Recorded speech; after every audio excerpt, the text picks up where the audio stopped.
Research is proceeding slower than I would like. Your crest is something of a challenge. Frustrating, yet also quite intriguing. Well, that's good. If I might get a sample of your flesh, a couple square inches would do. No, perhaps some blood. A couple of drops on the device are all I need. Dude, you're not getting my flesh, you weirdo. Just kind of try my thought practice. Might as well assist by providing a blood sample. Thank you, Professor. Those few drops of blood are invaluable to my research. Oh, so much more to learn. Oh, thank you, Professor. Those few drops. We already heard that. Captain Jarrett has hardly changed since 20 years ago. I've aged at least 3 times as much as he has. Okay. Oh, right. It was because I just overheard Tomas remarking on the subject. The leader of a legendary Okay. knights returned. People are bound to be talking about the old captain. Most likely. Okay, so this way. Meow. We went too far. We have found the library. It's not bringing up anything. Okay. Professor, I hear you are lacking in knowledge of the Church of Seros. Yeah. The library contains countless documents about the teaching and the history of the Church. I encourage you to make good use of them. Gotcha. Okay. The Book of Sarah. Revelation. The goddess is all things. She is heaven above and the land below. She is eternity incarnate. She is the present, the past, and the future. Her eyes see all, her ears hear all, her hands receive all. She who is graced with the holy word of the divine goddess, who bore witness to magnificence, is the one called Theros. She is the messenger of the heavens, the bridge between the lands above and below, and of blessings shall bring tidings of peace to all. With the goddess's omnipotence and wisdom to guide her, Theros ensures that her will be done. As the goddess's sword, Theros wards away evil. As goddess's child, Theros makes emperors of mortals. Goddess's wings, Theros elevates her people. Goddess's voice, Theros spreads the word of love. That sublime sword is entrusted to you. Those emperors are crowned before you. Those wings clear your path. That voice whispers words of trust. May the blessings of the goddess follow you always. Okay. The creation. In the beginning, amid the great cloudless ocean, Fodlan came to be. At the end of a long journey, the goddess glimpsed that land and there alighted. Upon that sacred ground, she breathed life into the world and created all of the creatures upon it. By the goddess's hand, plants took root, birds took to the sky, and animals roamed the land. Last of all, she created humanity. When the humans wished for power, she granted it. She gifted them the blessings of the heavens and of the earth. By way of the magical arts, humanity attained great power, yet unaware that great power portends great evil. By the grace of the goddess's divine protection, humanity thrived. Through her blessings, they grew prosperous, and their numbers rose. For long, they became the most powerful creatures in all of Fodlan. All was well until darkness descended from the north. Darkness that devoured the earth, desecrated the heavens, and threw the world and its inhabitants into a state of chaos. To face its evil force, the goddess created a new will of power. Oh, a new well of power. Yeah. She gifted certain chosen individuals with sacred blood, allowing them to wield mystical weapons that they may prevail against the darkness. These souls, buoyed by their divine gift, conquered the evil ones and drove them back to the north. They came to be known as heroes. The heroes experienced unnaturally long lives, persisting for hundreds of years. And after they breathed their last, the power coursing through their blood remained, leaving an indelible mark upon this land. This power passed through bloodlines came to be known as the crest. The mystical weapons they once wielded are now called heroes' relics. And so the legend of a new age was born. The descendants of the heroes sought their ancestors' power, and thusly their blood. Okay! In time, they amassed crests, relics, land, and wealth, using all to set the land aflame with war. Goddess's power, intended to stem the flow of evil, became a tool of destruction. all because of the greed of humanity. Goddess greed and heartbroken hid herself in the heavens from whence she came. Professor. Okay. The five eternal commandments.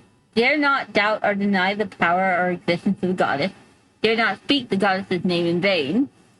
Dare not disrespect your father, mother, or any who serve the goddess. Dare not abuse the power gifted to you by the goddess. Dare not kill, harm, lie, or steal unless such acts are committed by the will of the goddess. Goddess cares for and protects all that is beautiful in this world. Goddess will never deny the splendors of love, affection, joy, peace, faith, kindness, temperance, modesty, or patience. Follow her example, and in doing so, abide her laws. Okay. Okay. A register of prominent noble houses of the Adressian Empire. This document is expressly for official use by the Church of Theros. Students are forbidden to remove or peruse this documentation. 1179 edition. House. I'm not even going to be able to say that name, so I'm not even going to try to. Most distinguished noble house of the empire, tracing its roots all the way back to great Emperor Wilhelm. It has been the governing house of the empire for 1,100 years. In addition to the first emperor, its lineage is also traced back to Saint Theros herself, which is why generations of emperors are believed to bear the crest of Theros. House Law resides in Inbar, the imperial capital, claiming all of the surrounding territory of this domain. It boasted supreme authority both within the empire and without until the insurrection of the Seven in 1171, in which much of its power was stripped away by the nobility. In recent years, a series of misfortunes has plagued this storied house. Some believe dark clouds hover over the future of the reign. Oh wait, there was more. Sorry. House Agar, a house of dukes possessing great power within the empire, second only to House Bleh. The head of the house came to occupy the post of prime minister, rendering the title a hereditary one thereafter. House Agar led the insurrection of the Seven, and in many ways holds the true power governing the empire. House Vestra, House of Marquis without a domain, visiting the shadow of House Bleh. In addition to managing the darker tasks of the empire, it is responsible for the emperor's periphery affairs, including coordinating things such as ceremonies and rituals, imperial consorts, and the imperial guard. House Vesta was allied with House Agar in the insurrection. House Hevron, House of Counts that has inherited rule over the empire's domestic affairs, particularly those relating to administration, finance, and the judiciary. The judges. There frequently clashes with the Minister of Military Affairs over these matters. Much of its territory lies in the Ogma Mountains, and as such, it enjoys the fruits of a lucrative mining industry. House Burglays, a house of counts that has inherited rule over the Empire's Ministry of Military Affairs. It commands all of the armies that do not belong directly to the Emperor. During times of war, the head of the house becomes the Imperial Army's commander-in-chief. Their territory encompasses most of the Empire's main breadbasket, Bronzer Field.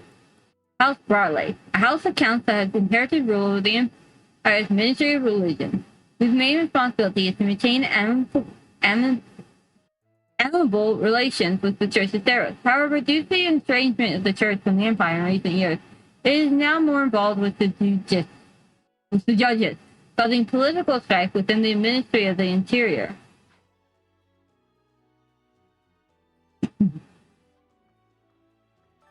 Alright, I will be right back. I'm gonna go get some pizza.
Alright, and we are back.